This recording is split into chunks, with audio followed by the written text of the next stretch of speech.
माशाल्लाह आली जनाब इज्जत माब हमारे शूरा के रुकन भी हैं इस मदरसे के जनाब डॉक्टर मोहम्मद परवेज साहब हजरत को इस्तकबाल में जो है एक शाल उड़ा रहे हैं और सरपरस्ती का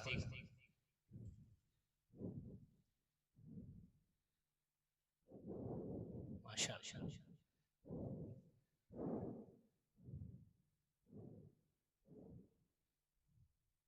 अल्हम्दुलिल्लाह। यूं ना देखो, यूं ना, भाई ये लो।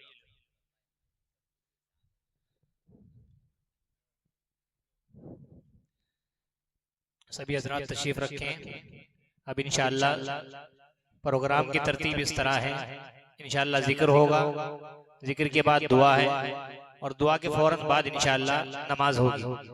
उसके बाद सभी हजरात खाना वगैरह खा करके जाएं। हज़रात, जितने हमारे मेहमान आए हैं हम उनका तहे दिल से शुक्र अदा करते हैं और हमारे पीर मुर्शिद हजरत मौलाना मुफ्ती खालिद सैफुल्लाह साहब नक्शबंदी दामद बरकातुहुम आलिया के सामने मैं क्या बोल सकता हूँ कि जब हम हजरत की खिदमत में पहली बार गए तो हजरत ने हमें इतनी मोहब्बत अता की, जैसे हमारे हजरत मौलाना मोहम्मद हाशिम साहब रहमतुल्लाह अलैह हमें मोहब्बत देते थे, इसीलिए हजरत ने हमें अपने पास बिठाया और खाना खिलाया और नाश्ता कराया। तो मैं समझता हूँ और हजरत से दरखास्त भी करता हूँ कि जैसे हमारे हजरत हमसे मोहब्बत करते थे और आगे से हजरत भी हमारे ऐसे ही मोहब्बत करेंगे।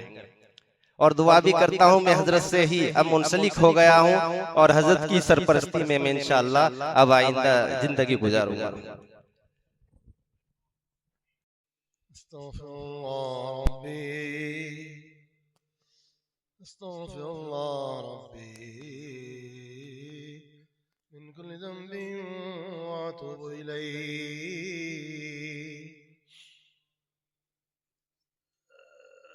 सिलसिले चिश्तिया में तो 12 तस्बीहात का एक मामूल है और सिलसिले नक्शबंदिया आलिया में कुछ औराद खत्म खाजगान के नाम से है और ये वो खत्मात हैं जो किबार औलिया अल्लाह के मुजर्रबात हैं और खुलासा है कुरान और सुन्नत का। वो हजरात तो बहुत इन्हिमाक से और कसीर तादाद में पढ़ा करते थे, क्योंकि ये हमारी एक इस अंदाज की जो मजलिसें होती हैं